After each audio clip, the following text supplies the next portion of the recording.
दिल्ली में साल 2006 में हुए निठारी कांड ने पूरे भारत को हिला के रख दिया। दुनिया की जिस जिस जगह पर यह खबर पहुंची वो सबके सब शॉक्ड रह गए थे। नाले में नरकंकाल मिले थे, एक दो नहीं बल्कि कई ज्यादा। वहां पर महिलाओं से रेप, मांस, इंसानों का मांस खाने, न जाने क्या क्या बातें निकल कर सामने आई। इन सब के बीच में निठारी कांड एक बार फिर से चर्चा में आ गया है और आपके जहन में सवाल आना चाहिए कि आखिर क्यों, इतने साल बाद ऐसा क्या हो गया। दरअसल इलाहाबाद हाई कोर्ट ने निठारी कांड के मुख्य आरोपी सुरेंद्र कोहली को दोष मुक्त कर दिया है। साथ ही नोएडा की जिस D5 कोठी में यह कांड हुआ था, उसके मालिक मोनिंदर सिंह पंढेर को भी कोर्ट ने बरी कर दिया है। दोनों को निचली अदालत ने फांसी की सजा सुनाई थी। बता दें कि सुरेंद्र कोहली को 12 मामलों से बरी किया गया है। इन मामलों में उसे ट्रायल कोर्ट ने फांसी की सजा सुनाई थी। वहीं मोनिंदर सिंह पंढेर को जिन 2 मामलों में फांसी की सजा मिली थी, उसे भी रद्द कर दिया गया है। दोनों आरोपियों ने सीबीआई कोर्ट के फैसले को हाई कोर्ट में चुनौती दी थी। दरअसल निठारी कांड में सीबीआई ने 16 मामले दर्ज किए थे। इनमें से सुरेंद्र कोहली को 14 मामलों में फांसी की सजा मिल चुकी है, जबकि मनिंदर सिंह पंढेर के खिलाफ 6 मामले दर्ज थे। इनमें से 3 मामलों में फांसी की सजा सुनाई गई थी, 2 मामलों में वो पहले ही बरी हो चुका था। हाईकोर्ट ने कोहली को 12 मामलों में बरी किया है, वहीं पंढेर को 2 मामलों में बरी किया गया है। हाईकोर्ट ने सीधे तौर पर तो कोई सबूत और कोई गवाह ना होने के आधार पर इन दोनों को बरी किया है। अगर आपको इस केस के बारे में नहीं पता है तो ये बात 2006 की है, जब नोएडा के निठारी गांव स्थित एक कोठी नंबर D5 के बगल वाले नाले से नरकंकाल मिलने शुरू हुए थे। ये कोठी मोनिंदर सिंह पंढेर की थी। उसके साथ सुरेंद्र कोहली नाम का एक नौकर रहता था। कोहली पर आरोप है कि वो कोठी पर लड़कियों को लाता था, उनके साथ गलत काम करता था और फिर उनकी हत्या कर लाश के टुकड़े बाहर फेंक आता था। निठारी गांव की दर्जनों लड़कियां गायब होने के बाद इस मामले का खुलासा हुआ यूं कि 7 मई 2006 को पायल नाम की लड़की लापता हुई। वो मनिंदर पंढेर की कोठी में रिक्शे से आई थी। उसने रिक्शे वाले को कोठी के बाहर रोका और वापस आकर पैसे देने की बात कही। काफी देर बाद जब वो वापस नहीं लौटी तो रिक्शे वाला पैसे लेने के लिए कोठी का गेट खटखटाया। इस पर उसे सुरेंद्र कोहली ने बताया कि पायल काफी देर पहले जा चुकी है।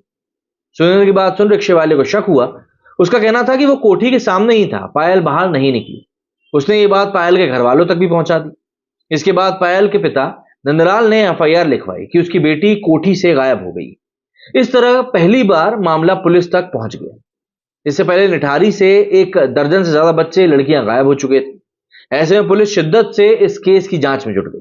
इस बीच पुलिस को जानकारी मिली कि पायल के पास एक मोबाइल फोन भी था, जो घटना के बाद से स्विच ऑफ आ रहा है। पुलिस ने उस नंबर की कॉल डिटेल निकलवाई तो मुंबई से लेकर तमाम जगहों के नंबर मिले। फिर उन नंबरों की जांच करी गई जिनमें अहम सुराग मिले। उसके आधार पर पुलिस ने कोठी पर छापा मारा तो निठारी के नरपिशाच का काला सच सबके सामने आ गया। पुलिस ने जब सुरेंद्र और मनिंदर से सख्ती से पूछताछ करी, तब उन्होंने पायल की रेप के बाद हत्या कर लाश कोठी के बराबर के नाले में फेंकने की बात को कबूल कर लिया। इस बीच दोनों की निशानदेही पर दिसंबर 2006 को नोएडा पुलिस ने नाले से बड़ी संख्या में मानव कंकाल बरामद किए। बताया गया कि मनिंदर और सुरेंद्र कोठी पर लड़कियों को किसी बहाने से बुलाते थे और उसके बाद उनके साथ रेप करके उनकी हत्या कर दिया करते थे और उनकी लाश काटकर नाले में फेंक दिया करते थे। लोगों का यह भी कहना था कि पंढेर की कोठी से मानव अंगों का व्यापार भी होता था। वे बच्चों को मारकर उनके अंग निकाल लेते थे, जिसे विदेशों में बेचा जाता था। इतना ही नहीं, हत्या के बाद अंगों को पकाकर खाने के भी आरोप उनके ऊपर लगे थे, मतलब कि वो कैनिबल है, ये बात भी कही गई। पुलिस ने मोनिंदर और सुरेंद्र के खिलाफ रेप और हत्या के कुल 19 मामले दर्ज किए। निठारी केस में सीबीआई ने सुरेंद्र कोहली को हत्या, अपहरण, रेप और सबूत मिटाने के केस में आरोपी बनाया था, जबकि मनिंदर को मानव तस्करी का भी आरोपी बताया था। सीबीआई ने 40 गवाहों को पेश करके उनके बयान दर्ज कराए। वहीं बचाव पक्ष की तरफ से महज 3 गवाह पेश किए गए।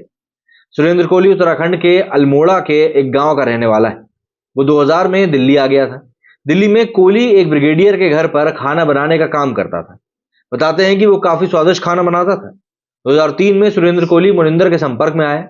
उसके कहने पर नोएडा सेक्टर 31 के D5 कोठी में काम करने लगा। फिर साल 2004 में पंढेर का परिवार पंजाब चला गया।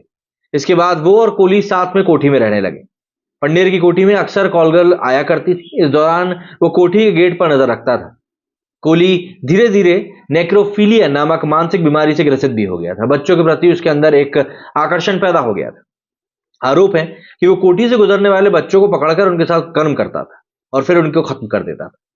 हालांकि निठारी गांव के लोगों का कहना है कि पंढेर की कोठी से शरीर के अंगों का व्यापार भी होता था। उनका कहना है कि वे बच्चों को मारकर उनके अंग की तस्करी भी करते थे।